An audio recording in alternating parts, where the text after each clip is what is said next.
an absolute club legend, Andy Couzens. So derby day today, Sheffield Wednesday at home. What are your thoughts coming into this? It's a big game for both clubs, isn't it? We've got two different footballing teams, which I think Sheffield Wednesday is struggling. We're struggling a little bit. It's massively important we get a result today. As you say, local derby. Not too long back we're fighting for the championship. So for the Premier League, and it's one of those games. It's always a great occasion. There's 32,000 here today as well.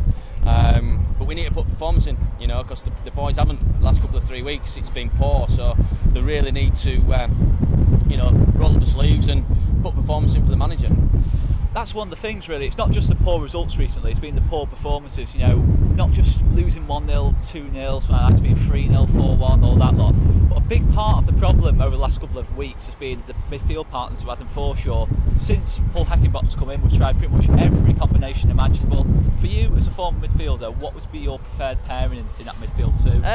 I think it's difficult, because I think Paul's trying to work out who's good enough to play in this team. I think everybody's played now. He's seen everybody play in the first team, so he's got to work out what the best partnership is. For me, I do like Phillips in there because he gives a bit of grit and he's around people's ankles and things.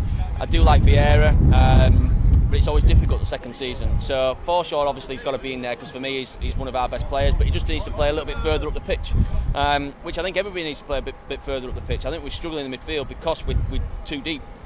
Do you think maybe putting the Ronaldo Vieira in there just behind Forshaw allows Forshaw that little bit more defensive freedom? Alongside O'Kane and Phillips, last couple of weeks in particular, he's looked a bit wary about pushing forward or playing a risky pass. I think the problem who's alongside him. For me, the problem is it goes from the centre forwards. That if you've got a centre forward who can hold onto the ball and bring midfielders into play, then you're all right. If you've got centre forwards who it's kind of coming straight back at you, you can't commit to go forward. So, it's an overall thing. The back four needs to be pushing the midfield up, and the midfield needs to be pushing the forwards up. And the defence starts with attack. So you've got to be up there. And if you're looking for second balls in the middle of the park, if you're too far off them, like Wolves were, we were miles away from them. They just had loads of time basically to do whatever they wanted. And you watch Wolves game and it was 2-touch. 1-2 touch, 1-2 touch. Our lot, 2-3 touches. So it was speed from defence to attack that was particularly amazing. There'd be 1 minute, 1 second they're in their own half playing along the back line. The next minute they've been about 6 yards away from our goal, and it's that's the difference I think you see. And they're a good team. Let's not beat about the bush there. They're a very good team. They should go up. The amount of money they've spent, they should go up. We're struggling. We've got to be honest with it. We are struggling. The players are struggling, maybe with confidence. Paul's come in with a team which isn't his. None of the players are his.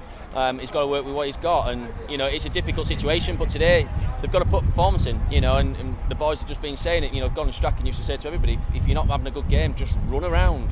And that's all we want to see. If somebody's putting 100% in, all these fans out there will be happy.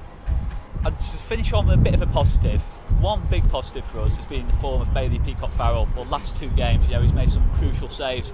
Should that now pave the way, with nothing to really play for the rest of the season, for more youngsters to be given chances? Your Tom Pearce's, Tyler Denton's, Jack Clark's. Yeah, possibly. Would you be using him at this point, or bad timing? I don't think we can at this present moment in time. I think I would have liked to see some more of the younger kids coming through. The keeper's done fantastically well. He's still young, he's still learning. So hopefully, it shows that they can blood these youngsters. It's a club which has always blooded youngsters. So let's hope it is, and let's hope some of them will come through at some point in the season. I'm sure they will. At some point before now, at the end of the season, these kids will be in and playing. Absolutely superb as always. Absolute legend, Andy Couzens. Cheers, Thanks for the interview. No problem. Cheers.